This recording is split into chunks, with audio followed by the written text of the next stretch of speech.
tidak mau, Ibu. Masuk, Kartini. Sudah waktunya kamu dipingit. Ibu, bagaimana pendidikanku? Bagaimana cita-citaku? Bagaimana masa depanku? Bagaimana? Perempuan bagi orang awam hanyalah makhluk lemah. Namun kuat hati kami jauh dari kata gunda. Kau boleh merendahkanku, sikap dan watak bicara tentang lakuku. Kau harus tahu, kecerdasan dan tindakan tidak memandang siapapun. Raga boleh terpasung, tapi jiwa dan pikiran harus terbang sebebas-bebasnya. Dan kami persembahkan kisah ini untuk para wanita kuat di muka bumi pertiwi. Inilah Kartini. Selamat menyaksikan.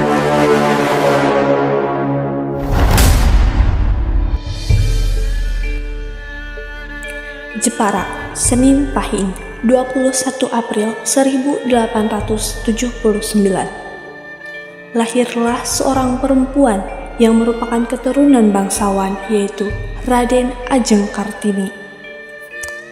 Kartini merupakan putri dari pasangan Raden Mas Adipati Aryo Sosroningrat dan Mas Ayu Ngasirah.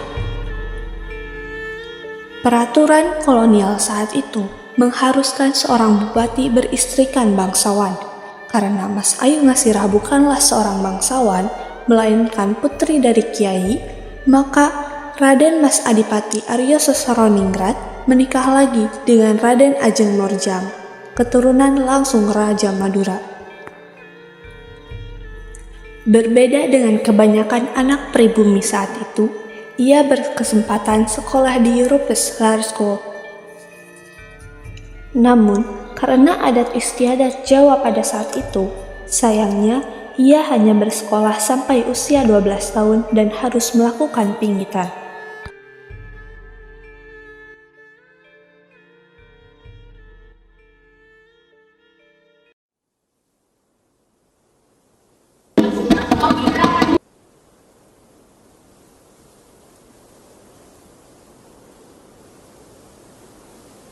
Wes wancine adik-adikmu masuk kamar pingitan.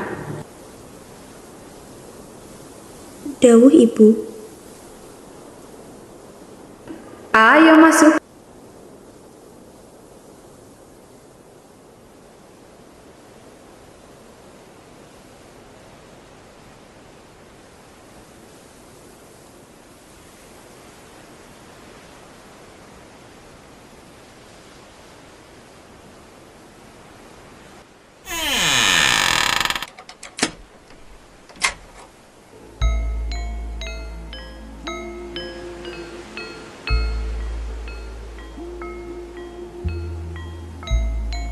Sejak semua kamu Mas dan Mbak Yu kita di luar dalam, aku sing paling kuoso di sini. Kalian ngerti kan? Mesti nurut sopo? Ngertos Mbak Yu, tapi kalau nyembah sampai pegel seperti ini, baru saya alami sekarang Mbak Yu. Kowe ngomong apa? Pegel? Nah, iku. Kowe arep pegel terus-terusan. Dadi Raden Ayu iku, kowe kudu ngelayani wong lanang sing bukan pilihanmu dewek. Gelem kowe? Apa tidak ada pilihan lain, Mbak Yu? Ra ono.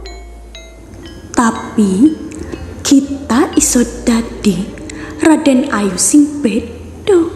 Wes, ayo ngadeg, ayo, nih, delok kuwi, delok, iki lho, lawang iki, batas dunia luar kamar iki, kamar kita iki, satu-satunya tempat di Jepara, di mana kita iso dadi diri kita sendiri. Kowe iso guyu sabebasmu, ngumbar untu sakarepmu. Nah, guyu, ayo guyu. Boten, Mbak Yu. Aja ngundang aku Bayu, aja. Ojo ngundang aku Mbak Yu. Ora usah perlu kromo, ora usah perlu boso karo aku. Panggil aku Kartini saja. Kartini. Trinil.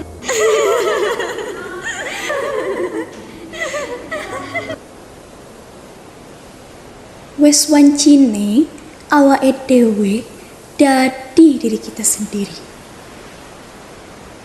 Saiki, boco. Iki buku api. Bosan.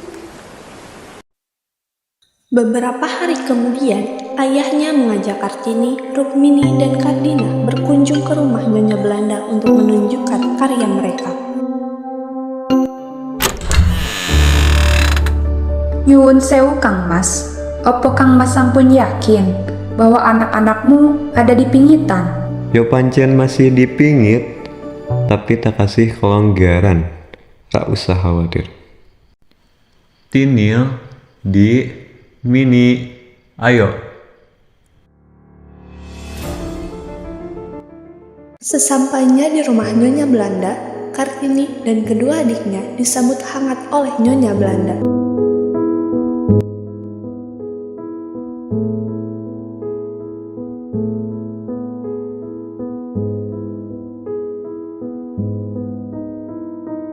Hai Kartini, sudah lama kamu tidak berkunjung. Iya ibu, sengaja saya dan adik-adik saya kesini untuk memperlihatkan ini. Ini karya kamu? Iya ibu. Indah sekali. Apa ini? Wayang? Benar ibu, itu karya saya. Wah, hebat. Kalian benar-benar membuat saya kagum. Kalian sangat kompak seperti Head Cloverblade. Head Cloverblade. Ya, daun semangki. Ibu, bimbing saya menjadi penulis seperti ibu. Kamu sudah jadi penulis yang baik, sayang. Saya ingin tulisan saya diterbitkan, ibu. Bisa kita coba. Saya punya beberapa kawan redaktur majalah dan koran. Tapi jangan khawatir, ibu akan membantu kamu.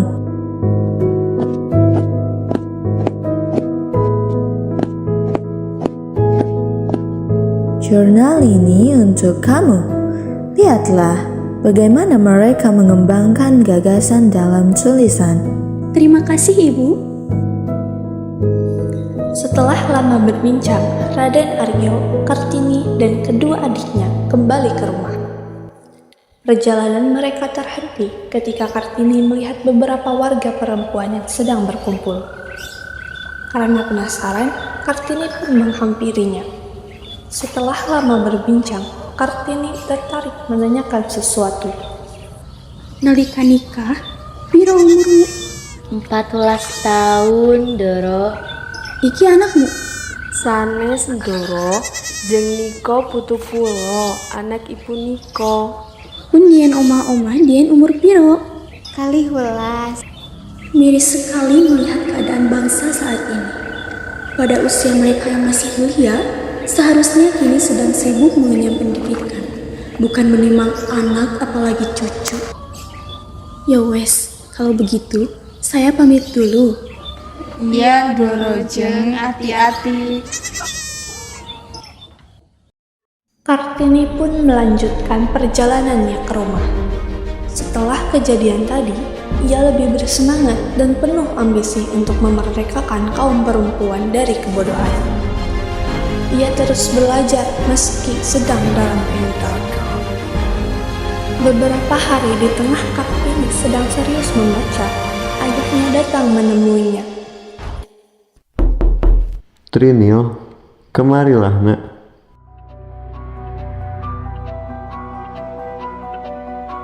Romo memanggilku?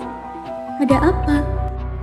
Nih, 2 hari yang lalu, Raden Aryo Singgih telah datang pada Romo. Dia mengutarakan keinginan hatinya untuk meminangmu. Meminangku? Romo, di usia Ni yang sebelia ini? Tidak, Romo. Ni tidak mau. Nih, sudah waktunya kamu menikah. Terimalah pinangan dari Raden Aryo Singgih. Dia adalah seorang bangsawan Rembang. Bersamanya hidupmu akan tercukupi. Ini bukan masalah kecukupan hidupku, Romo, tapi masa depanku. Masa depanmu telah berada di depan mata. Setelah menikah nanti, itulah masa depanmu. Baiklah, Romo. Ni akan menikah. Tetapi sebelum itu, Ni ingin memberikan beberapa syarat. Sudahlah Tini, saatnya kamu harus menikah. Ibu tidak mau kamu belajar dan terus belajar. Persiapkan dirimu hingga calon suamimu menjemput. Mengapa, Ibu? Apakah salah jika seorang wanita belajar? Apakah salah jika wanita memiliki kedudukan yang sama dengan pria? Cukup! Tradisi, tetaplah tradisi. Dan saya akan tetap berpendapat seperti ini, Bu. Terserah kamu saja. Hingga saatnya tiba, mau siap atau tidak, kamu tetap harus menikah. Wes de Ajeng, silahkan Ni, apapun itu asal kau setuju. Nanti kau temui Romo. Romo tunggu.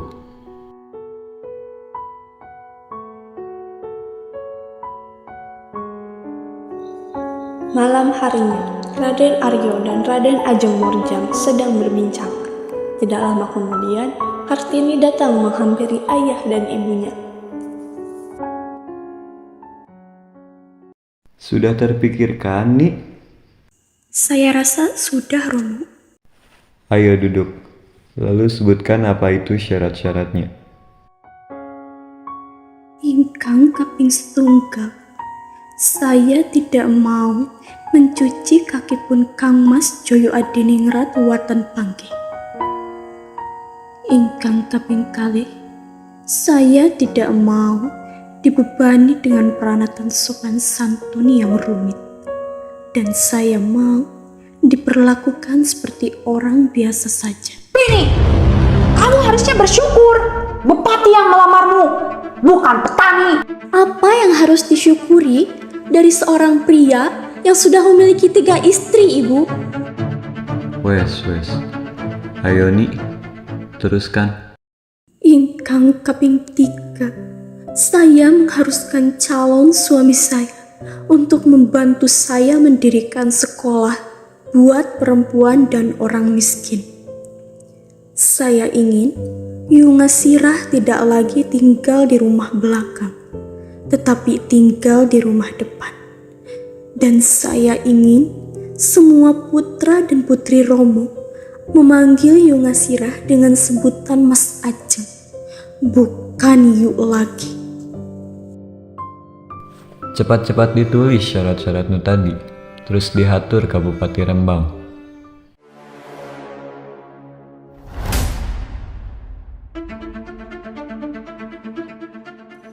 Setelah Kartini menyebutkan syarat-syaratnya, beberapa hari kemudian Bupati Rembang pun datang ke rumahnya untuk memberi jawaban atas syarat tersebut.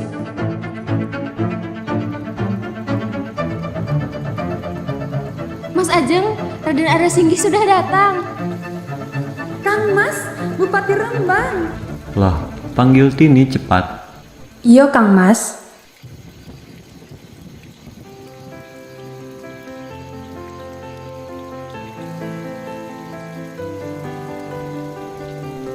Duduk nih.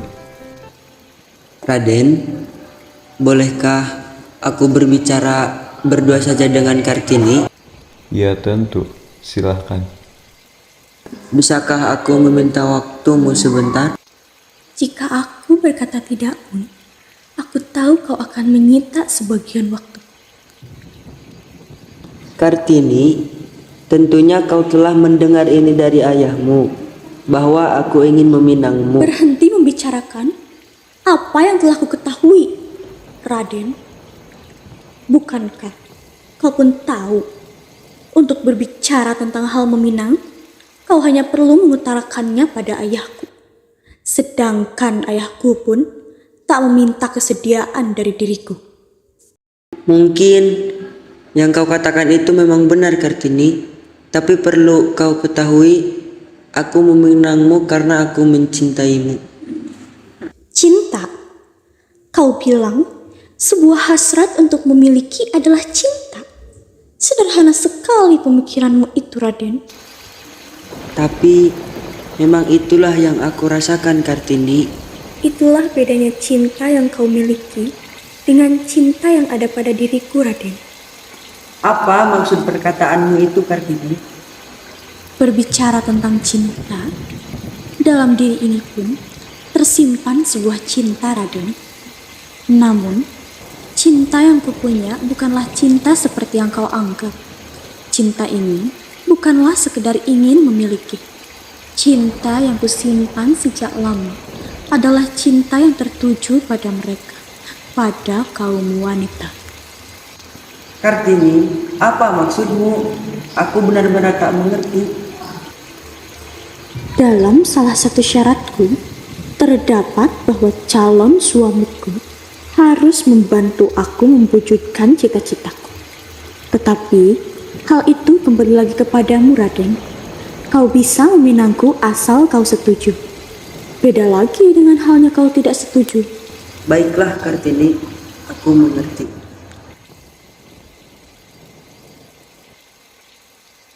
Bagaimana, Raden? Aku sudah mempertimbangkan syarat dan pengakuan Dek Ajeng terhadapku. Aku ikhlas menerima semua syarat-syaratmu. Aku akan ikut mengawal cita-citamu. Akan kudirikan sekolah untukmu. Biarkan aku memperjuangkan cintaku. Piye, Dek Ajeng? Sudahlah, jangan terlalu dipikirkan. Pernikahan ini akan terjadi.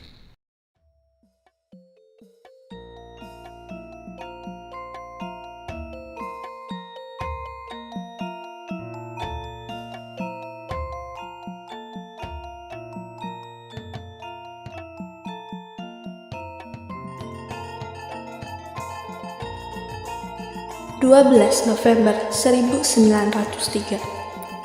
Kartini dan Raden Aryo Singgih menikah tanpa adat istiadat mencium kaki pengantin laki-laki, tanpa memakai baju pengantin dan tanpa senyuman yang terpancar dari pengantin perempuan. Akan tetapi, satu hal yang membuat Kartini tersenyum, yaitu teringatnya pada satu syarat yang dia berikan, membawa Nyungasirah kembali ke rumah depan dan dianggap sebagai Raden Ayu. Nyuwun sewu, Romo.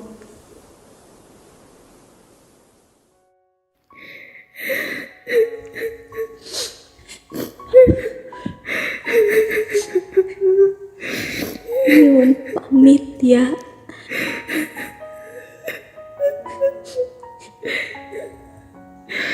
Nyuwun pamit, Bu.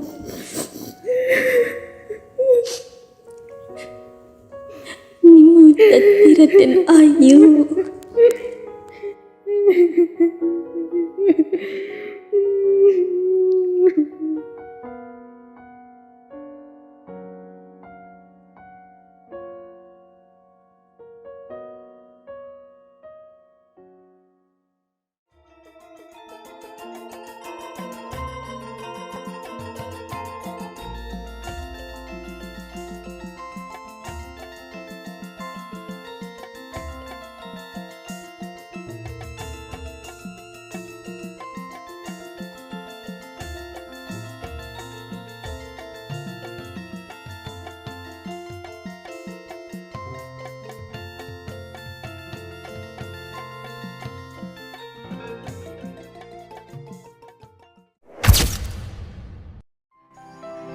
Setelah bertahun-tahun pernikahan Kartini dan Raden Aryo Singgih, keinginan Kartini terus memperjuangkan pendidikan untuk kaum wanita semakin menggebu. Berkat kegigihan dan dukungan dari suaminya, Kartini mendirikan sekolah wanita di Semarang, Surabaya, Yogyakarta, Malang, Madiun, Cirebon, dan daerah lainnya. Namun sayang, pada 17 September 1904, Kartini wafat setelah melahirkan anak pertamanya yang bernama Suselit Jojo Adiningrat. Ia meninggal pada usia 25 tahun. Kartini dimakamkan di Desa Bulu, Kecamatan Bulu, Rembang. Walaupun Kartini sudah meninggal, namun perjuangannya untuk kaum wanita akan tetap terus berlanjut. Bakat inilah yang membuat terjadinya perubahan pada kaum wanita saat ini. Emansipasi wanita telah terjadi. Perjuangan selanjutnya akan dilanjutkan oleh seluruh wanita Indonesia di muka bumi ini. Selamat jalan, Raden Ayu. Desamu takkan dilupakan.